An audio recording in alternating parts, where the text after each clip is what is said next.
Hello, it's Peter Wright and Kathleen Beauvais in Ontario, Canada, with episode number 145 of the Yakking Show. This is a show for awakening you to new perspectives for the changing world we're living in, and it's certainly changing. I have a co-host, and it's my duty to welcome her. But before I do, let me give her a plug. Kathleen wears another hat, and that is helping you solve your IT recruitment and development needs. So if you've got problems in that area, give her a shot. She's connected to some very bright people. I've seen some of the work they do. So first of all, and of course, we always have interesting guests, but Kathleen introduces our guest way better than I do. So first, welcome, Kathleen. How are you on this somewhat gloomy fall day in Ontario? I'm doing great, Peter, and thank you for that intro. Appreciate it. And we so appreciate you tuning into our show. We love reading your comments, so do please keep those coming. And if anyone out there is interested in being a guest on our show, please don't hesitate to reach out to either Peter or myself.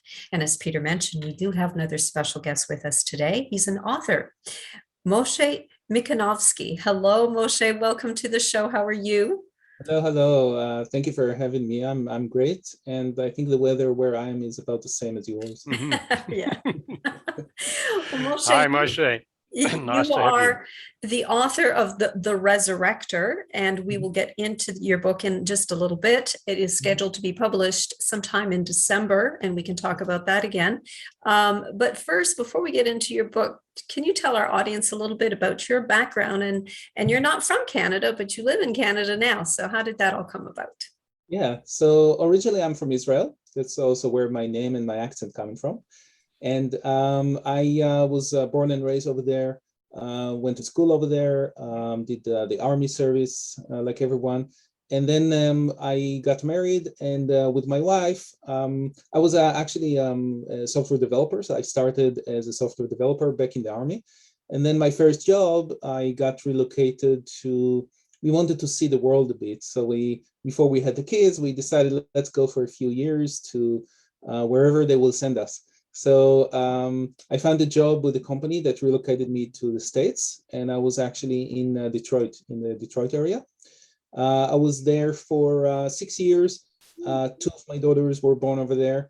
Every time, that we had to decide, are we going to stay here or not? We decided, yeah, let's stay another year or another 2 years or whatever it is. Then I had to leave the States because my visa expired. So we moved to Toronto. And we are here since then. Mm-hmm. Oh, interesting. Yeah. Very good, very good. But before we get into your book, Moshe, you've spent a lot of time in product development, as you've just said, in software development. So tell us a bit about that part of your life before you became a writer. Yeah, so I started as a software developer, and for 20 years, I was working on the software development side. I did a lot of many different jobs in different areas of the organization. And then about 10 years ago, I decided to kind of switch gears and focus only on product management because I really love that gap or being the bridge between the business and what users want and the developers. Being a developer and have that experience, and I'm sure, Kathleen, you're in that business, you appreciate that. It's a very good thing for product managers to have because we know how to speak with the developers. Sometimes we have also powers to try to give them solutions, but I had to learn that in the first days as a product manager, that I am more focusing on the users, the business, the problems we're trying to solve and creating a value, and the developers are more focusing on the solutions they're trying to create. So that's what I'm doing in the past 10 years. I always loved being a creative person. So I used to paint and draw. You can see some of my old paintings behind me. And this actually used to be my studio, but when COVID started, it became my home office. And so I always loved to create some stuff. As a kid, I always thought I would be an architect. Then I kind of got into software development in the army, like I mentioned. And software development is also very creative. It's a very different type of creative, but it's also a creative, job. So I do enjoy doing it, building products for people. So that's really, and I also love talking about it. And I have a podcast related to that. So I'm still kind of in two worlds.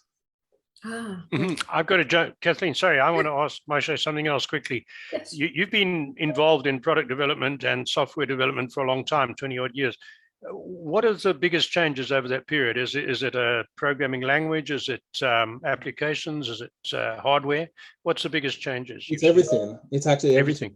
So when I started, it's actually 30 years ago, I started developing on mainframes, on IBM mainframes. There was no internet. There was no phones, cell phones. We basically developed over monitors that were connected with the mainframe. So it was one big computer underground. Then it evolved to smaller computers and smaller computers. So things, evolved in different ways. I remember the first day a friend from in the army came over and he said, "Oh, I've heard you. Did you ever heard about this internet?"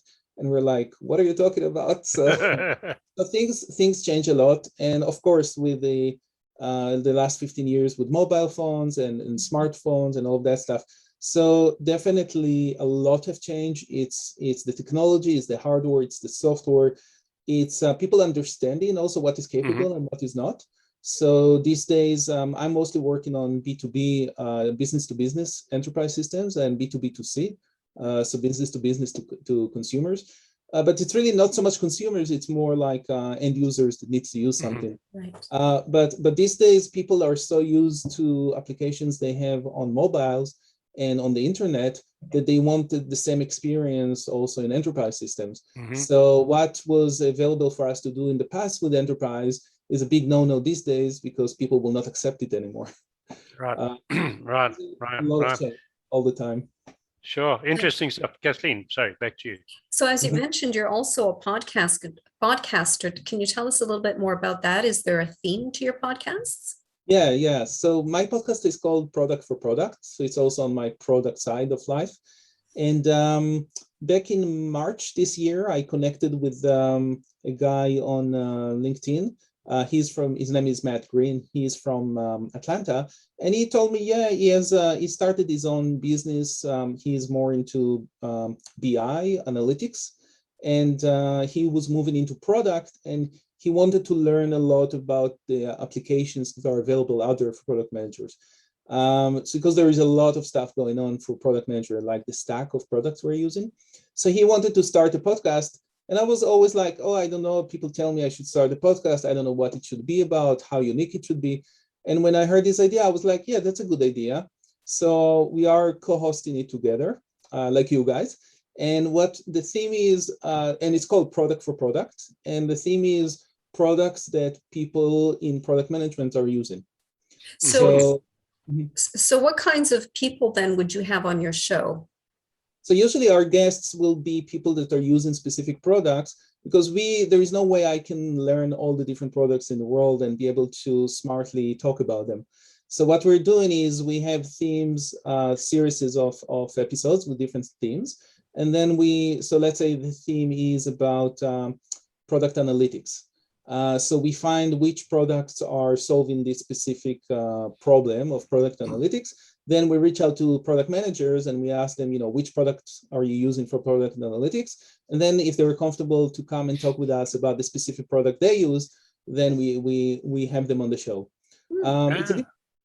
So it's a bit tricky because it's audio only. We don't do videos. So, and we don't want them to give us a demo of it. So they have to talk about it. So some of the things are a bit more theoretical than actual. But also we only interview users of these products, not the companies behind them, because we don't want them to be marketing biased or anything like that. Okay. And I've got to say, for our audience, I listened to one of your, and I'm not a computer programmer at all. I listened to one of your podcast episodes, and I did find it very easy to follow. So for anyone out there who wants to learn about some product applications, then I would certainly recommend you get on to Moshe's podcast. Yeah, thank you very much. I wanted to steer you in a little bit of a different direction. You've already told us you're creative, and we've seen your pictures behind you, and you talked about writing.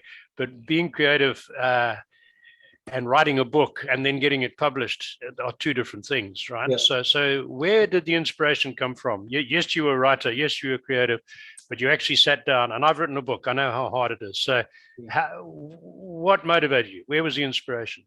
This one is it's an interesting story. So I actually started writing the Resurrector in 2013. So it's been 8 years. Yeah. So it's been a very long time. Like you said, it's a very long journey. And what happened back then, if you're familiar with, I will explain it for the audience, Nanowrimo. So Nanowrimo is the National Novel Writing Month. Right. And every year during the month of November, people all over the world are sitting down to write a novel. And their definition of a novel is 50,000 words. And it doesn't have to be edited. So it's really first draft, so it can be very rough. The idea is to really sit down and come up with something, with the story. It could be also non-fiction, of course, but a lot of people are writing stories. So in 2013, my daughter, she was in grade 9 or 10 or something like that. And she also was an avid writer. She loved writing and reading. So she decided she wants to do it. And she did it with a few friends. So I was like, you know what? I have this nugget of an idea in my head. I want to do it with you. And we sat down and we basically did it, and we won the competition. It's not really a competition. You basically compete against yourself, and you win. You basically you achieve the 50,000 word mark. So what they do, you have to basically upload onto their application, the words that you're writing. So apparently you can't write the same word 50,000 times. That's not a story, right? Sure. But they're not really checking, that your story is, a real story. They don't really read it. So it's really competing against yourself. It's more like a motivational thing. And we arranged a few, kind of parties at home that her friends came over. We sat around the table. We all, sat down and wrote and whatever. And so I had this nugget of an idea in the Resurrector. Actually, it started from the Hebrew words for that. This is a translation from Hebrew, where there is this belief in the Jewish tradition that in the future, after the Messiah's days, there will be the resurrection of the dead. And in the prayers, in the daily prayers of the Jewish prayers, every day, 3 times a day, we say in the prayers, about God, that he is going to resurrect the dead. So there is this couple of words, Mechayeh HaMetim. So in translation is the Resurrector. And the nugget of idea that I had in my head was, what if there is a person that comes to a family or to someone and resurrect one person for them, like a dead person that, they missing them, or so what will happen? So that was like the what if. And from that, I had to create a story and I had to put them somewhere and whatever. So I decided to do what I'm comfortable with, what I'm familiar with, and I'm familiar with, my background in Israel. So I put them in Israel, and I drove a lot of inspiration from my own background, although it's a completely fictional story. Wow, very good. And I'm going to again jump in very quickly and say, how was the discipline when you started writing? Did you write at the same time every day, or the same number of same number of words every day? That's the idea. That's the idea, that you try to create a discipline, but it's very hard if you don't have it. So they give you some tools at NaNoWriMo that can help you with that, like how many days you have to write a day and stuff like that. So if you plug your words every day, then you will see your progress.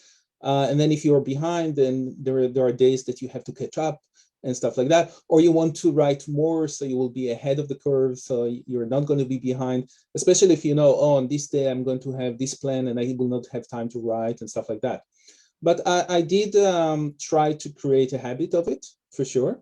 And I did it also in 2013 and 2015. So I have a couple of other stories in the drawer waiting to be also made into a book. But the habit that I made was on the commute to work. I was on the subway and I would write on the subway on my phone. And then I would just send myself what I wrote, and add it to my file. And then if I needed more words, I would try to do it at home later when I got from work. but at least I use the commute to work and commute back to try as much as I can to write. Oh, very good. Wow, some good tips there. Kathleen, back to you. Well, I think you already answered my next question, and that was to ask you about your book and whether or not it was fictional. So now that we know that it's fictional, let's just jump down a little bit for my other question, and that was, is there a lesson that you want people to take away from reading your book? And what lesson would that be? Yeah, so the book is about father and son relationship, and they were estranged before the son passed away, and then what happened to the father, once his son passed away, and then his son is resurrected, and he maybe can do something about it. And really the message there is, how do we not wait until it's too late? Because the resurrection it's fictional. To me, it's fictional. There is people that believe in certain aspects of resurrection, but in general, for all of us, we're mortal. Life, it can be unexpected sometimes, and when we have relationship with loved ones, we shouldn't really wait until there is no time really to amend those relationships. Mm-hmm. Absolutely, that's a great message. Mm-hmm. Yeah. Which makes me think, if I can jump in quickly, Kathleen, Moshe needs to be on, what was his name? The guy that counsels men and coaches men on how to be decent men. I'll send you his link. He has a podcast, and he's really good. And anything to do with father-son relationships would go down well with his audience. So that would be a good one for you to be on. Mm-hmm. Yes, absolutely. Yeah, I can't think of his name, but I'll find it. So now you went a different route to conventional publishing. I've self-published. Mine was a different type of book. Different people go to big publishers, but that's difficult for a first-time writer. Now, you went a sort of hybrid route. So would you like to tell our audience how you did that and all the bits and pieces of that? For sure, yeah. So I never thought that self-publishing is for me, because there is a lot of stuff involved there, and you also have to pay for a lot of different things, and I don't know what the structure is. I never published before, so I wasn't comfortable doing that. I did look for traditional publication, but the way to do it is usually you have to find an agent, and the agent has to like you, and then they have to bet on you, and then they have to sell it to publishers. And overall, it's all a big one bet of them.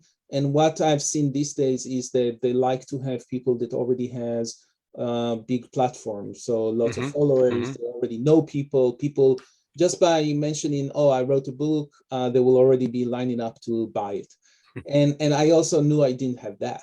So I did send some query letters in the last few years, and that's mainly why it kind of sat in the virtual drawer for so long. But I did send some query letters, and I never heard from any agents, so that didn't go anywhere. And then in the beginning of the year, someone also that I met on LinkedIn, and she's a product manager. She was on my podcast as well. She was working on a book with the Creator Institute. And she mentioned on her LinkedIn that they're looking for new authors or writers for their next cohort of authors. And the Creator Institute, what they do is it's a program that it's affiliated with Georgetown University in DC. Okay. And they basically in 6 months, they help you write a book. So they take you through the full process of writing a book. So I talked with the professor over there. And I told him, listen, I would love to be part of the program, but I already have a manuscript. Should I write a new story, or what do you recommend?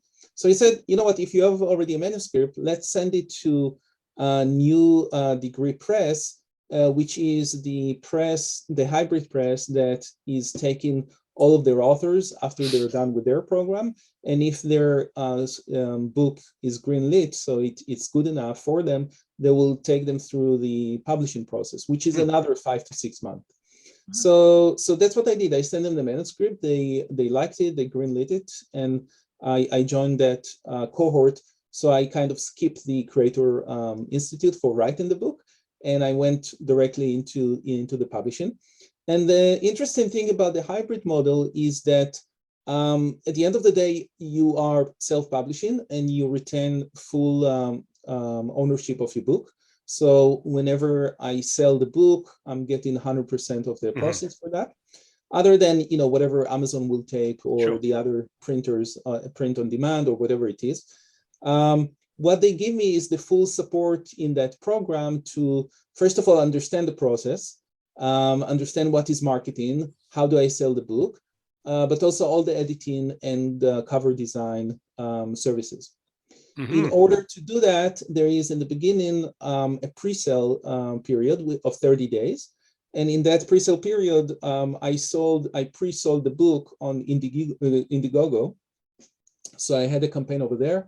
I sold to about 160 people. So I know 160 people bought my book already. So it shows also interest of people that want to read the book. And then they are part of my author community. So they're helping me now with early reviews of some chapters, a few beta readers from that. I just got last week the beginning of this week, the mock-ups of 3 options for the design of the cover. So I send it to all of them and they give me feedback about them, what they like, what they don't like, and stuff like that. So it will be easier for me to choose. And then at the end, when everything is published, they will already get my book.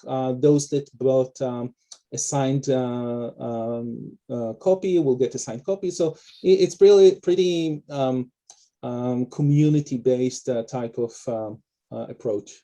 Oh, it sounds good. Yeah.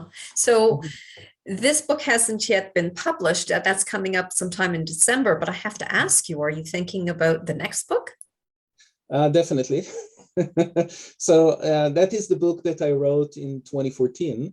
And it's actually a very interesting story. I think it's an interesting story. I'm very drawn towards like magic realism and stuff like that. So like in the Resurrector, there is this resurrection of the dead. It's not like a zombie, or it's not like coming out of the grave and started walking around and everyone see him. It's more of a dreamscape type of thing that the father walk around, like he can see his son in this dreamscape, and interact with him and do things with him. The second book also had some mystery over there and whatever, but it's very different. It doesn't have a Jewish theme. Because this one it's quite the Resurrector happens in Israel with my background, like in the same city where I grew up. So there is all the traditions of the Shiva, sitting Shiva for the morning, and all of that stuff. The new book is the second book is going to be happening in Toronto, and so it's more local to here. My daughters are very excited about this one because they're connected much more with that. So they really want me to see this book happen. So I have a drive there. Good. There's one I want to ask you about creativity, but like me, you came from a very hot climate to a very cold in winter climate. What was your biggest adjustment coming to North America? I mean, Detroit's even colder, I think, at sometimes in Toronto. So what do you find was the biggest adjustment? Yeah, Detroit is about the same. I think here actually it's a bit drier than Detroit. So the snow is drier, like all of this dusty snow most of the time. I would say that, I don't know if I got used to it yet. And it's been since 1996, so it's been a long time. It's very what I do like the 4 seasons, but to me spring and summer still are the best seasons, and I really appreciate the heat when people complain about it. So when everyone complains here, it's so hot, I'm like, what are you talking about? It's nice. It's like that's right. Yeah. What? How about language? You obviously a fluent English speaker from your learning and your work when you came to Canada, but I would guess that Israeli English is a little different from Canadian English, because I certainly found that Canadian English was very different from Southern African English. Yeah. Did you have any amusing incidents with terminology? Probably yes. Probably yes. It's not that bad. It's really in Israel because it's not really an official language, English. So we speak Hebrew. We do learn English from early age. I started in grade 4, but these days kids are even younger, start learning English. And everyone over there, especially with high tech and all of that stuff, they really want to speak a lot of English.